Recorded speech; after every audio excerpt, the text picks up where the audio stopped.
Hello, and welcome back to Basement Movie Room for another review of a 90s action film. This one from our favorite, Vinegar Syndrome. Well, my favorite at least. I buy all these.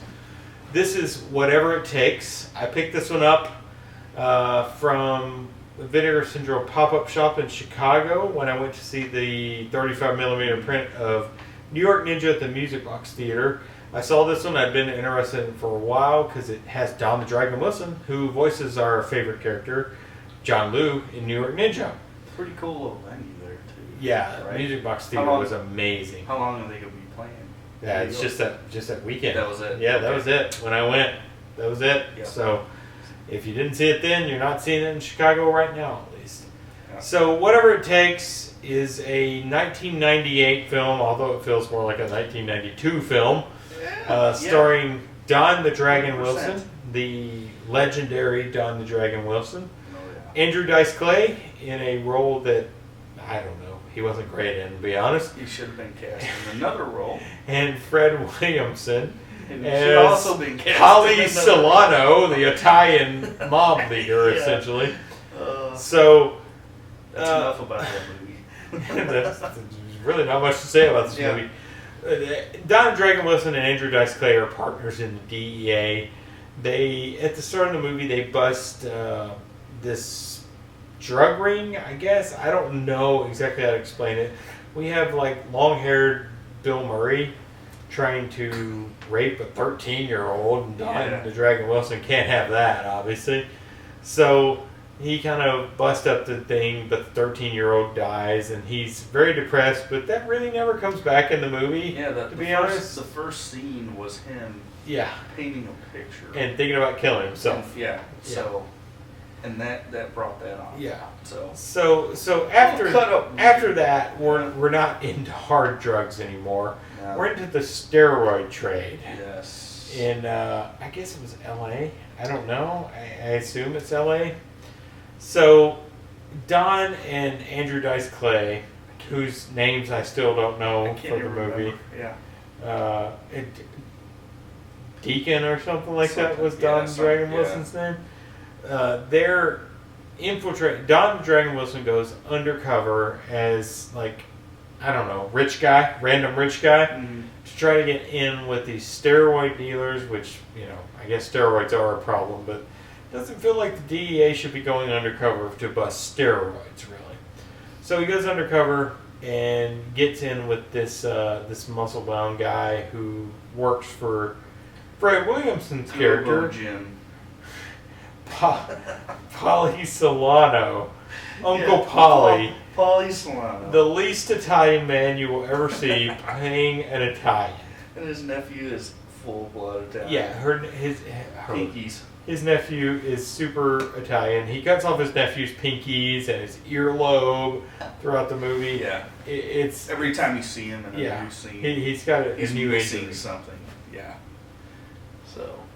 So Don goes undercover with these guys to try to figure it out. And really not much happens from there.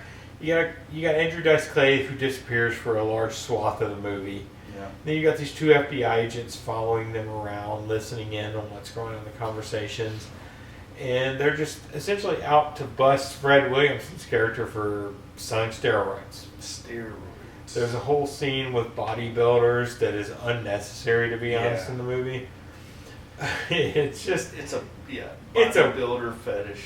Yeah, it's a weird plot. Yeah. And you know, we watched like the extras of Don the Dragon Wilson talking that his friend wrote the movie, who's actually in the movie, is the lead DEA agent in the movie.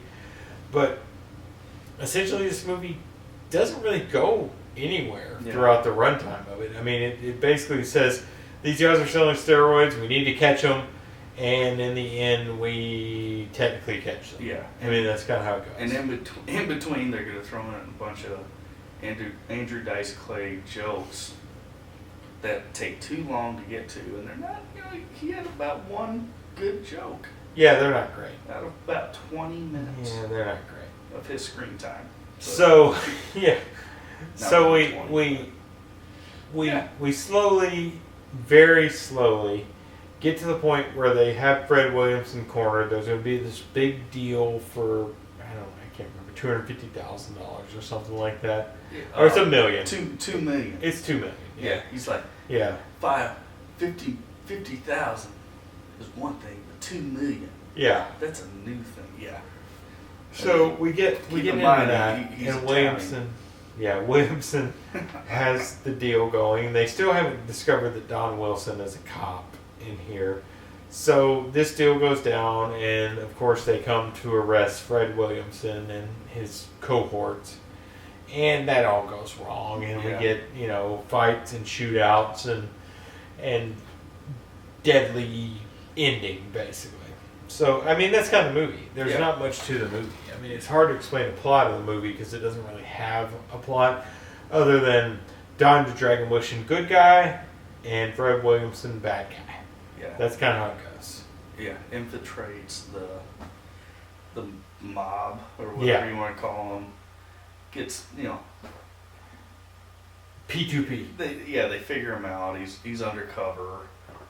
It seems like a movie that we just watched recently. Yeah, and I'm just thinking we forgot to mention the motorcycle helmet scene in Stone Cold. We forgot to mention that. Oh, God. But nonetheless, I mean, it's a simple plot. Yeah. It really is. Just really to give Don the Dragon Wilson the ability to kick people in the face, which is entertaining.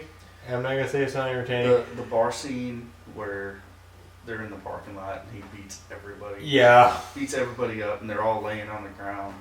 And the next scene that's cut is everybody's on their motorcycles coming after. Yeah. It's like, where did that come from? Yeah, everybody apparently got up and got their motorcycles. They were all on the ground. So, yep. Yeah, this one was, for being 98. Yeah. Seemed like it was so far behind. Yeah, this is clearly a straight to video 98 release. Yeah, it was terrible. Terribly it's not behind. Yeah, it's not great. Yeah. But it's a VSA release, Vinegar Syndrome Archive release. Yeah. So it's one of those movies that didn't have a release, and Vinegar Syndrome saw fit to release it. And the special features with Don Dragon Wilson and Fred Williamson are pretty interesting. Yeah. I would recommend it to see that kind of stuff for sure. So, I mean, that's kind of it for the movie. It's a decent 98 straight to video action movie. Yeah. There's nothing really special about it, unless you're a big fan of Wilson or Fred Williamson. So, I don't really have much else to say about it. I say behind its time. This should have been done back in like the late 80s. Or this would have been 90s. for it. Or not, early 90s, Yeah. Around, the time was Stone Cold. Yeah. Definitely around the time of Stone Cold. But all right. Well, I don't have much else to say. Yeah, I mean, there's really not much talking about on this one. The soundtrack is pretty generic. I know that. Yeah. Nothing really stood out in this movie. Yeah. For me, anyway. So, yeah, pretty vanilla. Yep. All right. So I'll go first on ratings since you went first last. I'm gonna give this movie. It's the Vinegar Syndrome scale. So I'm going to give it a 2 on the film rating, but I'm going to give it a 3 on the fun rating because there are some fun times in this movie to be had. To be honest, we had a pretty good time talking about it. We were on Twitch talking about it. So it's going to get the 2 as a movie and 3 on the fun scale. Yeah, I have to agree with the 3 on the fun scale. And yeah, I got to go 2. Yeah. I can't go lower than 2. We're basically the same on both these movies. 100%. Yeah. I keep saying 100% on these movies. 100%. 100%. But yeah, I could not get over Fred's name. It was so fun. And we ran with that. Pauly Solano. Hey.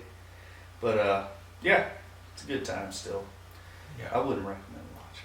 Yeah, it's not one you have to watch. If you're a fan of Don the Dragon Wilson, go ahead and give it a watch. But otherwise, you don't have to watch this. Yeah. All right. So I think that's all we got. We'll see you next time on Basement Movie Room. Cheers.